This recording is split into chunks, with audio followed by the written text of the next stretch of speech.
There was one other question that came up on the problem solving that I forgot to go over, and it's one that a lot of people want to train. It's fun for the dogs. It's fun to train. You can train it as a beginner, and it does kind of help you to kind of think, oh yeah, I really am moving forward in my training. Yes, I am really doing freestyle. I'm not just doing sit down, stand, and weave and circle and spin. So I wanted to demonstrate how I taught Kashi to circle back. Actually, she's still learning. She is in the gait phase of it, of the circle back behavior. Okay. And I use the training gaits in a circle the same way that I would for a forward circle. And as you notice, I'm not going to set her down until I'm ready, because as soon as I set her down, she might make a movement backwards. What I'm going to be doing is, if she does not make any backward movement, I'm in the center, I'm just going to step into her slightly at her shoulder, and that will cause her to go backwards a little bit. And she's behind me, so I'm just going to step into her a little bit again.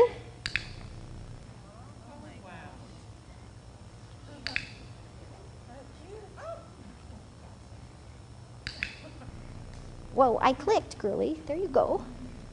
I'm going to stay facing the same direction, and I'm just going to either step forward or back or to my side. And eventually, you can just work it with your knees if you need to. Gosh. But I used to have her between my legs if I'd be sitting flat, and she'd be laying in my legs looking up at me. And I looked down at her once, and she just kind of went like that. And I thought, oh my God, how cute is that? And I found that any time that I put her in that position, she would start to do that. And so I started to be ready, and I would click her, peekaboo, peekaboo. And I just went ahead and started to put it on a verbal cue. Ready? Peekaboo. And so I'm able to now use that in her routine. I chose a theme that would allow me to use that, peekaboo. And I started to build duration in it by withholding the click a little bit longer. Creating a bond for performance training. Relationship probably has more to do with your training than you might think. How you interact with your dog on a day-to-day basis, what value he finds in you, can either benefit you in your training or can hinder you in your training. In most all dog sports, what motivates the dog is in the ring.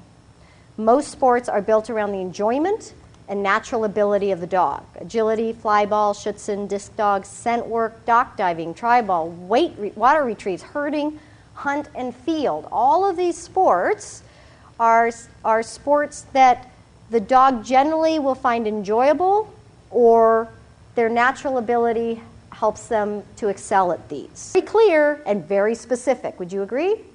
And both parties know exactly what those boundaries and guidelines are. And those boundaries and guidelines for a husband and wife are very different from the boundaries and guidelines for, say, an employer-employee. Very different boundaries and guidelines. And again, both parties know exactly what those boundaries and guidelines are, and they accept those as a part of remaining within that relationship. In the relationships that we have with people, for the most part, either party can choose not to follow those boundaries and guidelines, and either party may leave the relationship at any time if they choose not to follow those boundaries and guidelines, correct? In our relationships with our dogs, we are the only ones that know what the boundaries and guidelines are. They do not come into this relationship knowing what the expectations are. Okay, get it! Oh, what? Ready, Kashi, ready? Cute, heel. Yes, get it! Good girlie! So this is sit happens. She's excited, she's in drive, she's in play drive. I'm using that as a slight distraction for compliance. When I get compliance, she gets what she wants, a restart of the game. Okay, does everybody understand the game? Good, and you might have to help them a little bit. Remember, they're like, what do you mean sit? We're playing, aren't we? Continue to reinforce with food till everybody's in the sit. Play, play, play.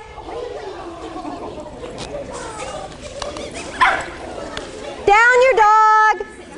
Down your dog. Nice, nice. Keep it. Keep working. Reinforce. Good. We'll work a long down. Well excited. Okay. Play, play, play. So Corinne moved forward a little bit to help him into that position. He's a big, long dog, and he might need that help. Ideally, we'd like to teach him that with Corinne standing stationary, he would learn how to bring his rear end in that. See? But he's good, good. Okay, so she's got that position, and let's see you through. Good, and just into the right side and reward. Good. Okay. And I think that's all we need for right now. So here's your sequence, Corinne. You're going to heel forward. And as you heel forward, you're going to have Pippin spin, and you're going to turn to face him so he comes front. You're then going to have him go through your left leg and come up into heel again. Okay? And do you want me to call it out as you do it? Okay. Front. There, and into right again. And then she's going to go forward, do another one. Come front. And into heel. So you can see she can work both her heel side spins and her right side spins, her heel side through and her right side through, and her heel forward and her right forward by combining these spin and through transitions. Okay. Dogs in heel forward, spin, come front, back up a little bit, through to heel, come forward, spin, come front. You're going to face that wall, back up a little bit.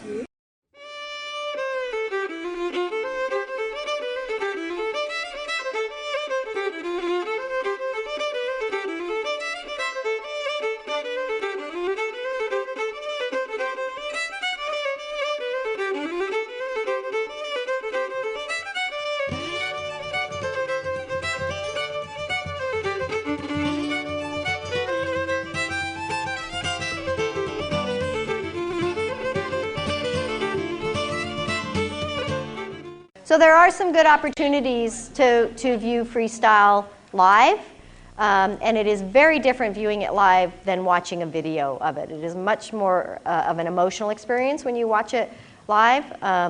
So if you ever get an opportunity and you haven't seen a live event, please go.